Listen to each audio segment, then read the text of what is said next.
You're listening to Two on One, our special sub pod, God's Favorite Idiots, where we talk about the Netflix show God's Favorite Idiot. And we discuss theology, pop culture, our lives, and what is happening now. I am your co host, the Reverend Arthur Stewart. I'm your other co host, Reverend Stephanie Kendall. Arthur, it's good to see you. It's good to see you. Hey, I'm glad we're recording these, and we're doing them a little bit like all over the place during the summer, but we're putting them out consistently, right?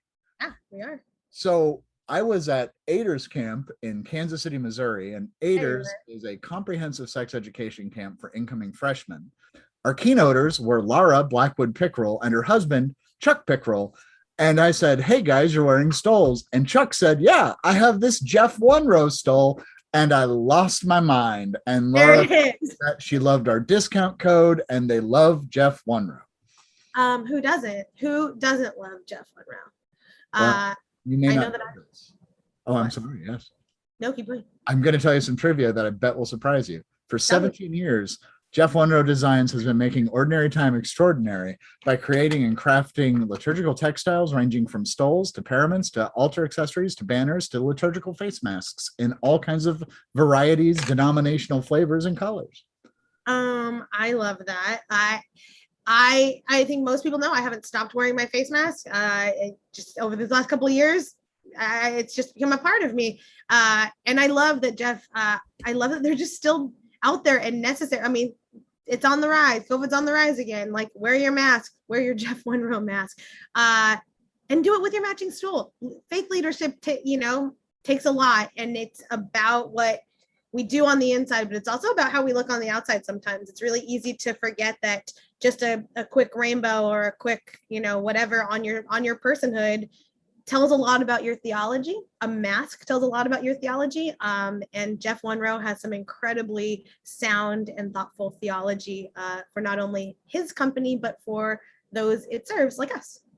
Absolutely. No matter what you're saying, you're ultimately saying something about God. So why not look fabulous doing it? And a reminder to your friends, we are closer to Advent than we were the last time you checked in. So Advent is coming. Go to jeffwunrow.com, jeffwunrow.com, and check out the catalog of stoles, paraments, altar accessories, banners. You can customize options. You can use our discount code at checkout, 2on115. 2 on 1 is letters, 15 are digits, for 15% off your entire stole order. Yes, you can. And I know lots of people are doing it. I know lots of people we're still in that ordination season. We're still in, we're in a new call season. This is the time where lots of people are going into new calls, first calls, things like that. What better way to celebrate than to give them a Jeff Wunrow stole so they don't look like God's favorite idiot? Hey, you know what? That's a great transition. I'm just going to leave it there, but you should leave it there at jeffwunrow.com after this show. Okay, so let's talk about episode 3 of God's Favorite Idiot. I'm into this show now. The first couple episodes, I think we both were like, meh. I think it's hard for people of faith, particularly faith leaders, to buy into God stuff, like theological God stuff that's presented as God stuff more quickly, because we're so critical of it, because it's our wheelhouse. I had that moment where I was like, am I not enjoying this because I think I can do it better? Because that's literally, that's what I think. This sounds so horrible. It's what I think when I go to weddings that I'm not officiating. I am absolutely like, I could have done that a little bit better, couldn't I? Every time I'm like, she's not property. We don't give people. And there's a lot in those types of Ephesians sucks. Yeah, it's a lot. Okay, so I think this show is obviously written by people who aren't theologically engaged, right? In this, there's a lot of stereotypes that are coming through on this. There's some, perhaps this is in response to evangelical Christianity or popular evangelical Christianity in part. This also isn't necessarily a Christian show. They've made no mention of Jesus Christ whatsoever. No, I do believe that that's coming, but maybe not. I love that this is not a Christian. This is a show about lay leadership. In ways that I think that the church could really use. It's a reminder that all of us are called into community to serve God in lots of different ways, because I think that Amelie, still maybe my favorite name of all time, is there to help Clark, but she is I think she's actually God's favorite idiot. I think like it's a call to say, like, look at this mess over here, but look at how she helped bring about what was set into the path. She is someone that we would all have written off, like, Well, in lots of.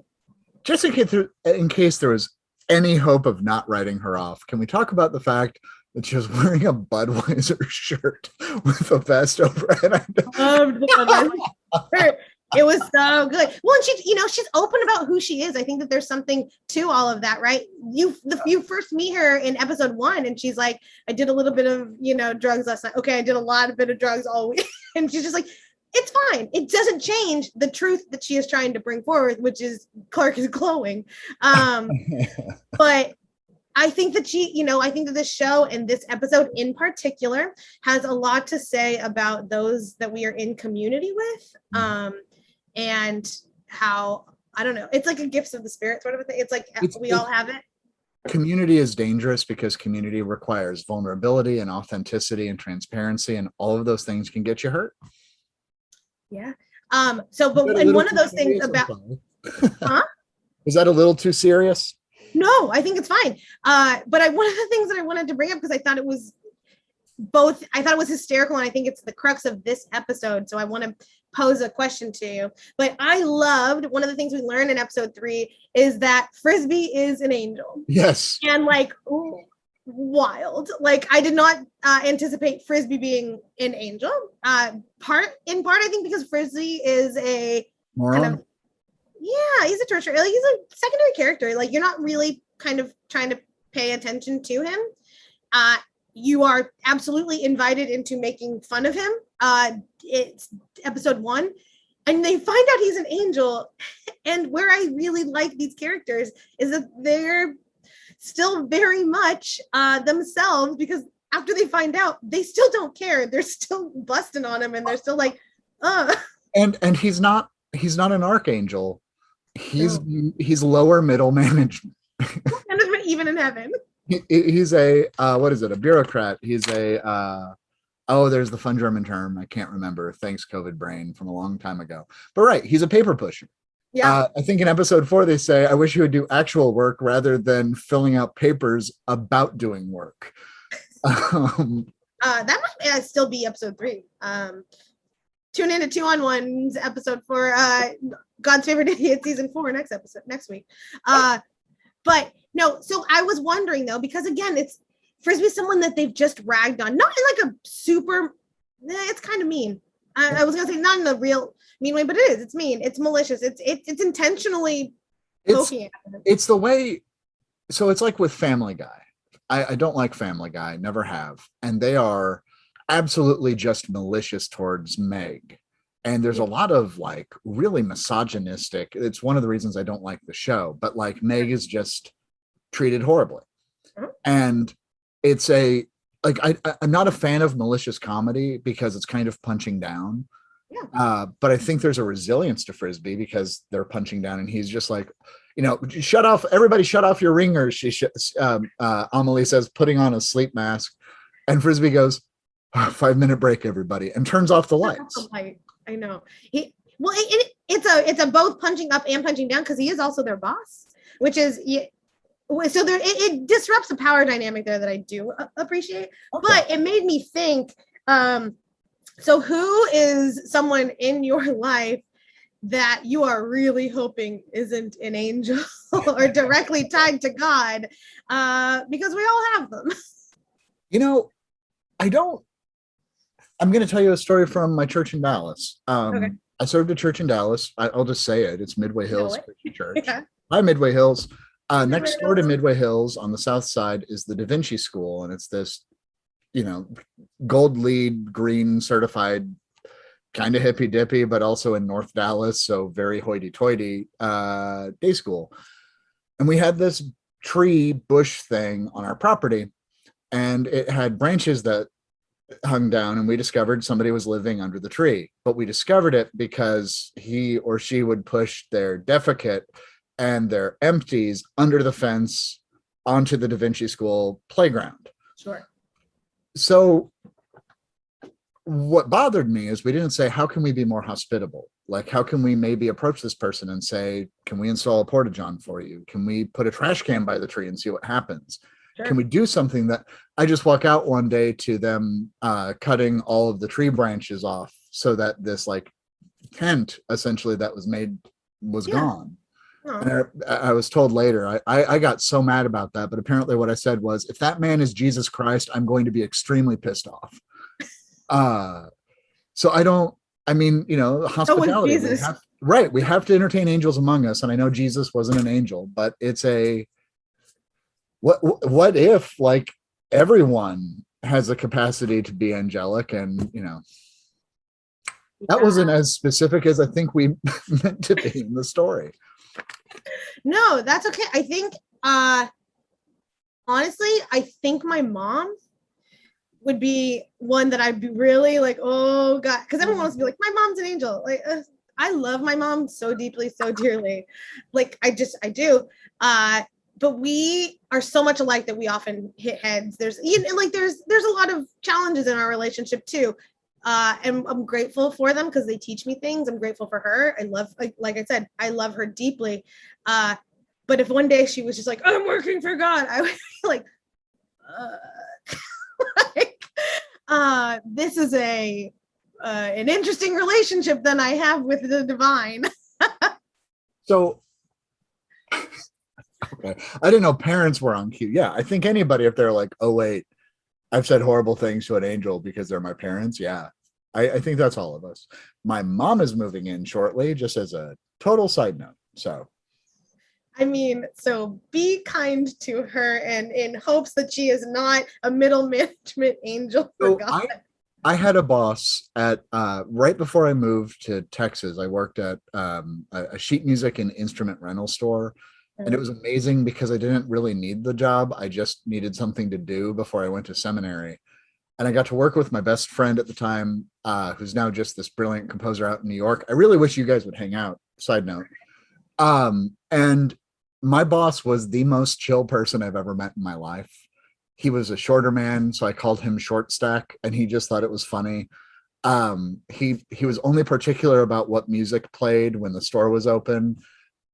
But he also just kind of had burnt out to the point where, like, he was just chill. He was getting ready to sell the store. He was fine. People would come in late. People wouldn't come in. He'd just make it happen because he was done. So that's my question on the angelic. Do you notice that all of the divine characters that are on the side of quote, on the side with scare quotes of good, don't take everything as seriously as we do? Yes. And I think that that's my thing, going back just to my mom really quick. Like, my mom's an Enneagram 7. My mom's entire life is fun. You're so You're so lucky. I am. She's still alive. She's in Alaska. Hey, Mom. I have a great fun mom, but I'm not always so fun. I take things way more serious, and that's where we clash. And I think that that's why she came to mind on these on this angel thing, right? Because if God keeps sending us people to be like, trust the children, they're silly and fun, you know what I mean? Like, in all of those things, like, and we write off the fun, as I often do with my mom's needs for fun, which I will own. What does that do to who we are as connected people to the divine and to each other? And so I just think, I was like, crap, what if my mom, what if this entire life is supposed to be not taken so seriously? Well, so I might have between you and my husband, who's a 3, I have a lot of thoughts about the 3-7 dynamic. Sure. Because, like, y'all keep me grounded, not in the good or the bad, but just in reality. Mm-hmm. And I think my job is to be like, but who's afraid of the tickle monster? I mean, I wouldn't actually tickle you. I think that would ruin our friendship. You'd get punched in the face. Right. But it's also so maybe that's part of it. Like, what does it mean to play? And in The line is, well, there's a line in this episode that says it feels good to laugh. And it's like, maybe that's the prayer. I thought, like maybe for those of us taking ourselves so seriously, laughter is the prayer that God seeks from the church. Maybe. It's actually, I like that. Laughter is part of it. I don't think the church laments well. We do not grieve well. We do not name like that side of it. I also think we don't laugh well. It's irreverence, and irreverence is not necessarily an unholy thing, because when we take things, especially our faith, too seriously, we become like the preacher who was introduced in episode 3. Or as I like to call him, buzzkill Christianity. I saw that one. My worst nightmare is to open a sauna and have an evangelical mega church pastor, like televangelist, sitting there in full suit with my dad half naked. Like, that's my nightmare. Like, I don't like to be hot anyway. Like, the whole thing was just like, oh god. If the righteous don't sweat. They don't, because they don't know how to detoxify themselves. What? That made me drop the ice cube. You're welcome, people watching on video. Spit take almost. Yeah, I mean, could you imagine but like that's what's funny about it, right? Like that the evangelical nature of our work calls us to show up in people's saunas? I don't think so. It's a fascinating thing, because the motivation behind this preacher, of course, is that he's trying to protect his flock. Yeah. But from what? That is, and that's always a question. It's that amazing thing of I have friends who are recovering. I'll just say recovering Christians. Excuse me. Sure. Like they lost their faith, but they still love parts of it. They engaged me on it in such a way. A friend of mine texted me on Sunday morning at 8:00. I texted him back, "Why are you up so early on a Sunday? You're not going to church today, are you, sinner?" As a joke. Sure. And he wrote back, "It doesn't matter. Sin isn't real." But he's somebody I've done improv with, and I've been like, so in denial in improv is sin. It's harmful behavior that disrupts the work of the community. It denies the intrinsic value of what we're doing together. And he wrote back, "Stop it, you're making sense." And then we talked about like how like sin is a tear in the fabric, so sin isn't actually anything, and that's the whole point of it. But he was shielded from this kind of thing, right? So sin was a red mark on the ledger that made God hate him. And that's it. That's the only way he was taught about it.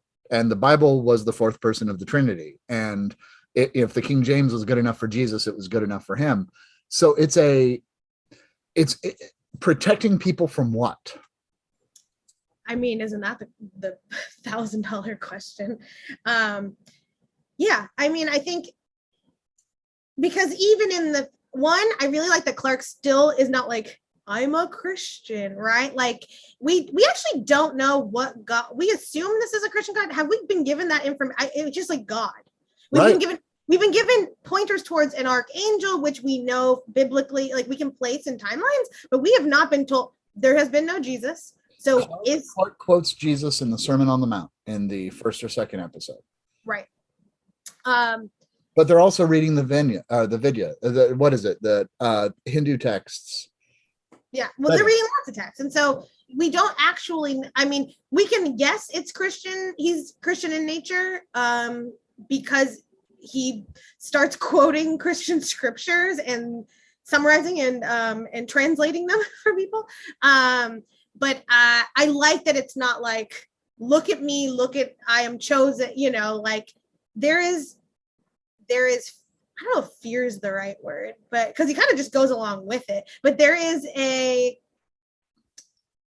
disbelief even of his own ties to God, even when he's glowing, like even, he glows once and he's like, but then he does that intentional glow, and it's really, it affects everyone. There's a whole, everyone's like, oh my goodness. And even he stops it and he's still just Clark. humility there that I think is a part of his what I called earlier his ordination journey, because I think he is in his youth minister phase. I think episode 3, he's not even in his youth. Oh no, he is, because of the s'mores thing. 100%. I think you immediately meet him and he's handing out flyers that says Faith S'more, and which I'm kind of bummed that I'd never thought about that. Like, every church needs a s'mores night. I love a good s'more. I love that. I love the subgenre of tweets where people will take what is popular and then they'll be like, you know who else used to say Emmanuel don't, Jesus parents and whatever else, in the youth pastor voice. And I know the youth pastor voice, you know it too. Yeah, absolutely. But I love it. But in thinking of all of that, his kind of humility, how do we normalize miracles? Do you have an answer, Arthur Stewart? Microphone to you. Stephanie Kendall, I think humility and curiosity have to walk hand in hand. And one of the best things that's come out of our partnership was you developing the hermeneutic of curiosity. If I'm curious, it means I don't have the answers. And if I'm curious, ultimately, it means I'm not necessarily going to get the answers. I'm going to ask the questions. And there is change invoked simply in asking questions. Miracles, if it is Jesus creates matter out of nothing to create bread and fish, and everyone gets the same bread and the same fish, and there's 5,000 men and innumerable women and children. 20 million children and women. Great, then it's so cut and dry, and it only happens twice in Mark, but whatever. If the miracle is people see some people give and they're inspired, in fact, to share what they have, and I'm sorry, if there's women with children from the beginning of time, maternal type people, whatever their identity is in there, they will have snacks in the diaper bag for their toddlers. So it might have been a lot of goldfish crackers and applesauce packets, but we don't see, I remember I preaching on that one week. Somebody said, well, that's not a miracle. I said, sharing with strangers every time it happens, 100% of the time is a miracle. Yeah. Oh, I like that. I've had some, like a couple years ago, it's been a decade. I went blind. I was in an in-home accident where I lost my sight. And I fully blind in my left eye, wore an eye patch for 2 years like a pirate. I'm sorry, I have to interrupt for 1 second because I need our listeners to understand this. Spiff drops stories like Alexis Rose does on Chick Food. And unless you hang out with her pretty consistently, as I do, it might be jarring for her to just be like, yep, went blind 10 years ago for a while. So it's okay if you were jarred by that. I'm going to continue to show up authentically, which is sometimes I'm going to drop random stories. You are my favorite cute huge yacht. Oh, thanks. You're a Lamborghini. So I went blind, and I now fully could not see all of that, and now I have 20/20 vision in this eye. It is a miracle that I was in surgery within an hour and a half of it happening. Everything happened so quickly. The right people were there. Everything just happened. And it is a miracle, but it is a miracle that I placed in the good hands of doctors in whom have studied and practiced a very long time. I guess that's part of where I conflate the two, where it's it is still a miracle, and yet it's a miracle that these people have worked for. It's a miracle that these people have been given the gifts to do, which is why miracles take community, and miracles take faith in community. It's that curiosity, right? Because curiosity is at very minimum relational, regardless of if it's related to another person, a thing, whatever. And so I think that we can lean more deeply into miracles if we lean more deeply into faith in community rather than faith in the unknown. Mm-hmm. Oh, I like that, because if it's unknown, it's unknowable. Right. And if it's And we like to think of like the ethers of God as like, oh, God is, we don't know God. We know God, but we don't know God, right? Like it's God as the unknown. But if we start to think of God as the known, or what we know, or maybe I'll reframe that. God is If the we start discover. to focus, what? God is the discoverable and the rediscoverable. So do you not think that God is unknowable? Do you think that there's do you think we know do you think it is possible that we know the entirety of God? No, absolutely not. Okay. So then I think I'd push back on God is the knowable and discoverable, but also the unknown. Here's where Arthur and I would cycle and cycle around night after night. Right. God is just very, very big and more complex than we can imagine.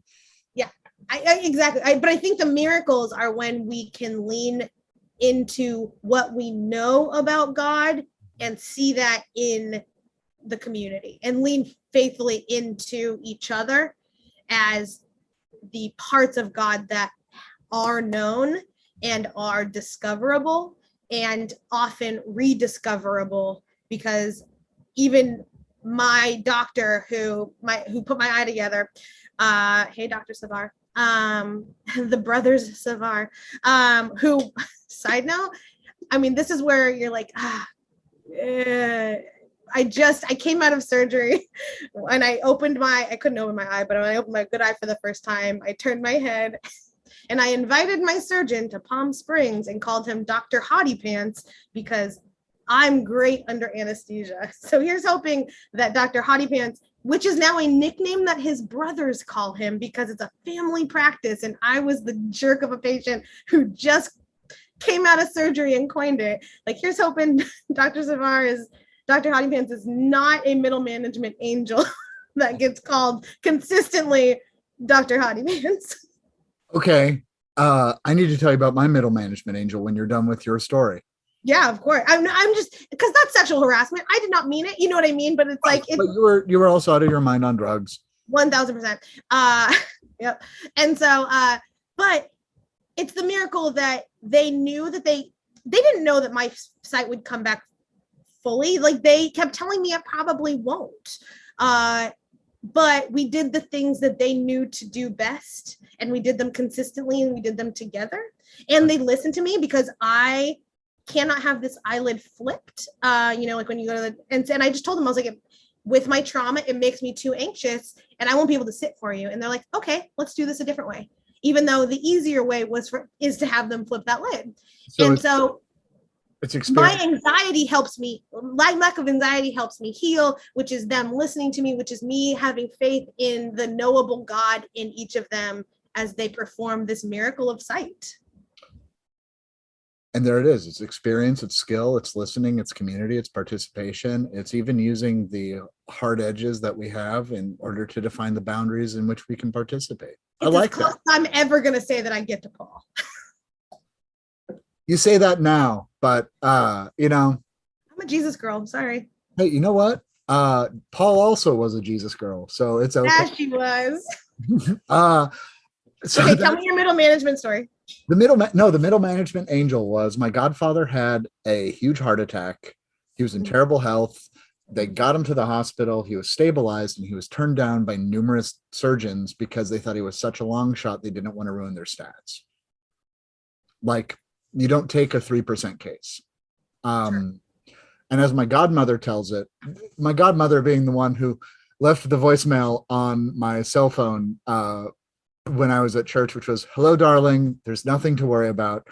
Your godfather's had a terrible heart attack and he's probably going to die. We're at this hospital. Please don't worry.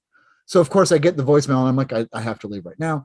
By the time I got there, a visiting surgeon with a very long last name had walked in, looked at the chart. He was like, okay, I'm going to do it, and just did it. And it shocked my godmother because he was like, she said, well, there's a risk. He goes, there's a risk to living too. And just like pushes him in, does the surgery. Godfather's still alive 20 years later. Oh, I love that. And I mean, yeah, the visiting surgeon left the next day. We cannot track him down. Samuel. Probably was visiting from Heaven Regency General. I love Heaven Regency General. I think to end this episode, because we're going a little bit longer, I think, on this episode, but that's okay. Because when you like something, you can talk about it. I think the first couple episodes, not that we didn't like it, it took us a minute to get in, but now I'm in.